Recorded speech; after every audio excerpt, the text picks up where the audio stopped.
बिस्मिल्लाहिर्रहमानिर्रहीम। अस्सलाम वालेकुम फ्रेंड्स, आप देख रहे हैं बर्ड्स केयर चैनल और मैं हूं आपका दोस्त वसीम अहमद। लें जी, एक बार फिर एक नई वीडियो के साथ आपकी तरफ में हाज़िर ज़ुहैब भाई की तरफ हाज़िर हुए हैं और ज़ुहैब भाई से कुछ गपशप करेंगे, कुछ उनके कबूतरों के बारे में पूछेंगे, कुछ उनके बारे में पूछेंगे क्या चल रहा है, क्या हो रहा है। तो टाइम वेस्ट किए बगैर चलते हैं ज़ुहैब भाई की तरफ।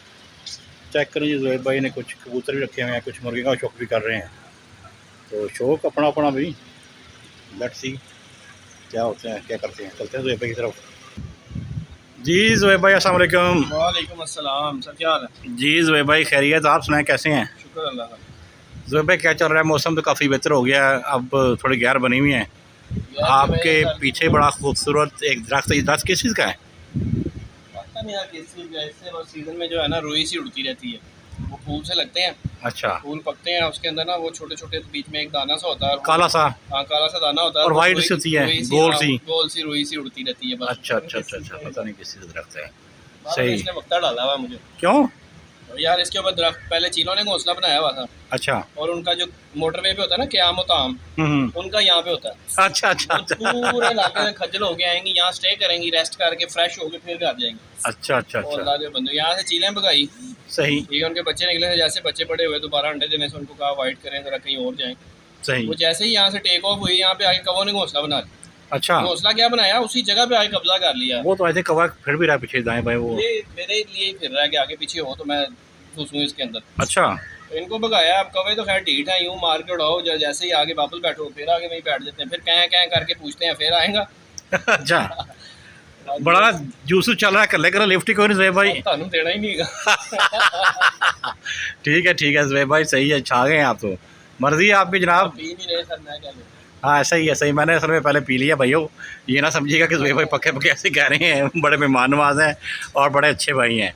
अच्छा ज़ुहैब भाई, मैं आपकी वीडियो देख रहा था वो कबूतरों के बारे में कि कबूतर वाले माशाल्लाह जी बड़े ऐसे हैं वैसे हैं, हायर फेरी और मामलात, क्या था वो, क्या सीन था यार? वो ना वसीम भाई, मैंने ना कुछ कबूतर खरीदे थे एक भाई से, तो अब क्या उसको कहना चाहिए, अल्लाह का है और हम क्या कर सकते हैं। वो ना पीस थे तकरीबन 37। मैंने काफ़ी चीज़ें बताई हैं, कुछ 4-5 नुक्ते मैंने अपनी वीडियो में उठाए हुए हैं कि यार इनसे जो है ना, जब भी कबूतर ख़रीदें इनसे बचें।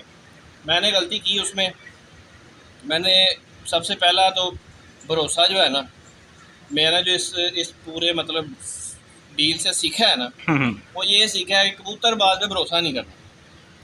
मैं खुद भी कबूतर परवरी में हूँ, मैंने भी रखे हुए हैं, मैं अपने कॉलर में भी देख के कह रहा हूँ।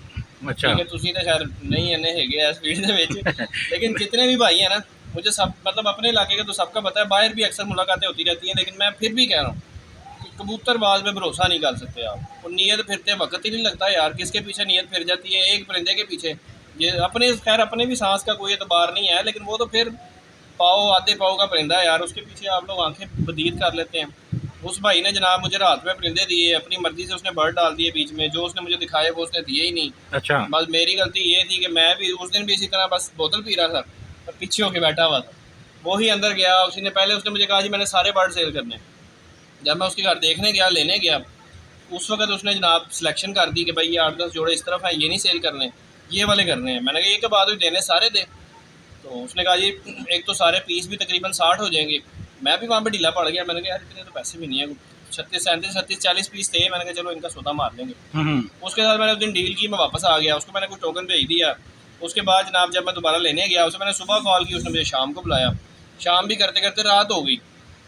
अच्छा, एक मिनट कथा कला में माफ़ी चाहता हूँ। अच्छा ये बताएं कि जिस दिन आपने परिंदे देखे हैं उस दिन परिंदे परचेज़ नहीं किए? नहीं, उस दिन नहीं ना किए। यही दोस्तों ये सबसे बड़ा मेन पॉइंट जो मुझे इनमें लगा ना, कि आपने जब परिंदे देखने हैं तभी सौदा करना है और तभी परिंदे उठाने हैं।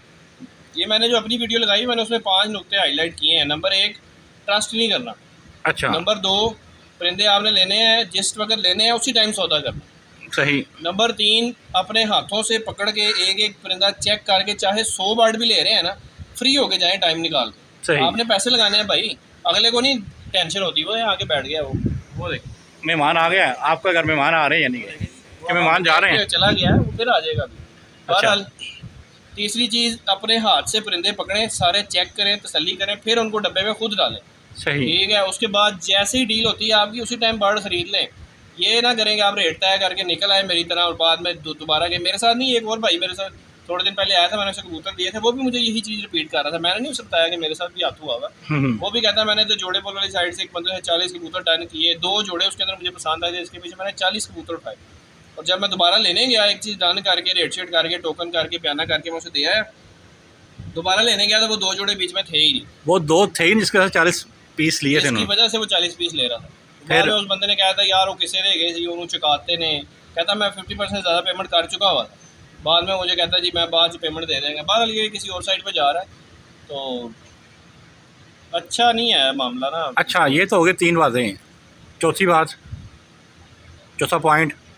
हाँ मैं आपको बता रहा था। अच्छा, दिन के टाइम पे जाएं, भरोसा ना करें, अपनी मर्ज़ी से परिंदे जो लेने हैं वो उसी टाइम लें और डब्बे में डालें और आ जाएँ। सौदा जिस टाइम करें उसी टाइम बर्ड उठा लें यार, ठीक है, जिस टाइम आपका सौदा हो ना उसी टाइम कर लें।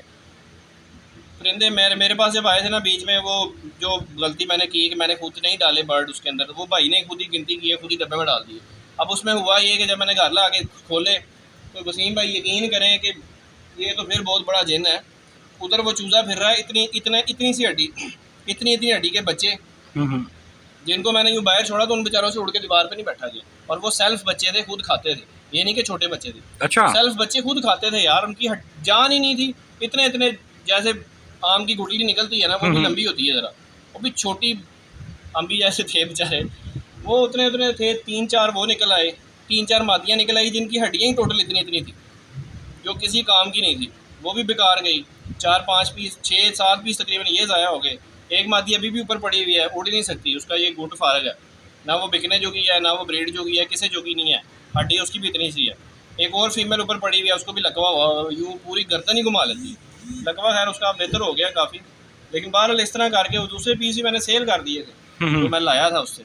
लेकिन ना बर्ड भी उसमें रात को जब उसने सेपरेट किए ना, बर्ड जब भाई ने इकट्ठे कर दिए थे, जब मैं लेने गया तो उसने इकट्ठे कर दिए थे सारे, उसके जो ब्रीडर थे वो भी दूसरी तरफ पड़े हुए थे, वो भी उसने इकट्ठे करके छोड़े हुए थे। मैं जब गया मैंने कहा यार ये क्या चक्कर है, ये तो बर्ड ज़्यादा है। कहता नहीं ये आप वाले मैं अभी अलग करता हूँ। वो मगरिब के मतलब बिल्कुल इसी तरह जैसे अब मगरिब के जाने होने वाली हैं, वो भी इस तरह अंदर घुस गया, उसने अलहदा करने शुरू कर दिए, सेपरेट कर रहा हूँ जी कर रहा हूँ, करते करते अंधेरा हो गया। मुझे तो पता नहीं अंधेरे में कौन सा मैंने देखा था, क्या सीन था, इतना तो मैं भी नहीं हूँ पक्का। तो वो जनाब भाई साहब ने कुछ 4-5 पीस ना, 4 के 5 पीस उनकी जगह पे बच्चे डाल दिए, वो पीस ही उसने। अच्छा, हाँ जी सर भाई, कहाँ पे थे हम? वो भाई ने जनाब सेपरेशन उनकी की। सेपरेशन में जो है ना वो बर्ड कोई तकरीबन 3-4 जो मेरे देखे हुए बर्ड थे वो वहीं रह गए, गोल्डनों में से थे। एक टैडी मेल था, 3-4 गोल्डन पीस थे, वो उधर ही जनाब दूसरे खाने में रह गए। वो बाद में जब हमारी आपस में बहस बार्गेनिंग हुई फिर पता चला जी, वो एक दफ़ा मान गया कि जी ठीक है, वो 3-4 पीस जो है ना वो गलती में रात को अंधेरे में यहीं रह गए। उसके बाद मैंने उससे कहा, मैंने कहा यार ठीक है, तू वो जो रह गए हैं वो मुझे दे दे, ये जो मरियल से बच्चे डाले हैं ये तो ले ले। तो एक दफ़ा मतलब वो मान गया, ठीक है यार सुबह करते हैं। सुबह उसका फ़ोन आया नहीं देने, पता नहीं उसको रातों रात क्या ख्वाब आया है, समझ से बालातर है। सुबह मुकर गया जी मैं नहीं देने। मैं कहा चल चाट हूँ 3-4 पीसा ली ज़्यादा से ज़्यादा की 1000-1500 रुपया ही है ना, बाकी भी नुकसान ही था। मुझे 7-8 हज़ार रुपये का तकरीबन जो है ना इस माह में नुकसान हुआ है। बाहर क्या कोई बात नहीं, पार्ट ऑफ द गेम है ना ये भी। हाँ ये पार्ट ऑफ गेम है। लेकिन आपको जैसा कि मेरा आइडिया है या आपको भी इस बात का अंदाज़ा हो गया कि आपको इस डील से बड़ा कुछ सीखने को मिला होगा। मैं कह तो रहा हूँ आपको कि एक बड़ा कुछ सीखने को मिला। उसके बाद ही मुझे 1-2 जगह पे बर्ड की ऑफ़र हुई थी कि आके ले ले। मेरा मूड बना था कि मैं यार मतलब अपने चैनल के थ्रू ना सेल परचेज़ वाला शुरू कर लेते हैं। तमाम इस चीज़ को भी बड़ा देखती है, कबूतर आते जाते रहते हैं। लेकिन फिर मैंने ना थोड़ा होल्ड कर दिया। मैंने कहा अभी एक तो अगस्त का महीना गुजर जाए, इस महीने में ना बस में परिंदा फ़ौरन अपसेट हो जाता है। सही। एक वो गुजर जाए और एक फिर थोड़ा जो है ना, वैसे अभी पिछला दर्द ही ख़त्म नहीं हुआ, ज़रा वो भी रिकवर हो जाएगा। फिर इंशाल्लाह करेंगे, आएंगे कबूतर मेरे पास ना, मैं लाऊंगा कोई 6-6 पीस कहीं से मिलेंगे ना, ला के। जाते जाते कोई पैगाम देना चाहें हमारे दोस्तों को?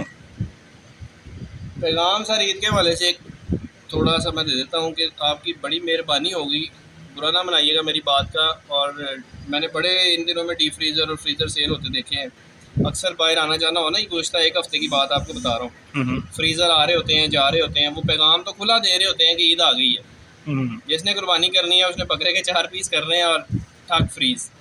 तो बराए मेहरबानी जो साहिब इस्तात लोग हैं ना, कुर्बानी वही करते हैं जो बेशक सारा साल जो मतलब अफोर्ड कर सकते हैं ना, कुर्बानी वही करता है। जो बेचारा गरीब आदमी है ना, जो सफ़ेद पोश आदमी है, एक तो गरीब वो होते हैं ना जो दरवाजे पे आके मांग के ले जाते हैं, उनका कैटेगरी अलग है। ऐसा ही है। अब कुछ लोग ऐसे होते हैं सफ़ेद पोश जो आपके दरवाजे पे आके कभी नहीं कहेंगे कि मुझे गोश्त दे दो। वो आपका काम है कि आपने ऐसे लोगों को पॉइंट आउट करना है और उनके दरवाजे पे गोश्त पहुंचाना है। बाकी ये मेरा एक मैसेज है, अगर आप भाइयों को अच्छा लगे तो काइंडली इस पर इम्प्लीमेंट ज़रूर कीजिएगा। बाकी खाओ गोश्त मारो मुझे। चलो जी दोस्तों, अपना ख्याल रखिएगा। वीडियो अच्छी लगे लाइक शेयर करें, अगर ना अच्छी लगे तो डिसलाइक भी कर दीजिएगा, कोई टेंशन नहीं है। और गोश्त में अपने साथ साथ दोस्तों का भी ख्याल रखिएगा, ताकि वो दोस्त या वो भाई जिन्हें गोश्त अवेलेबल नहीं होता उनको भी गोश्त खाने को मिले। अच्छा ज़ोएब भाई, अपना ख्याल रखिएगा, दुआ में याद रखिएगा। अस्सलाम वालेकुम। पाकिस्तान जिंदाबाद।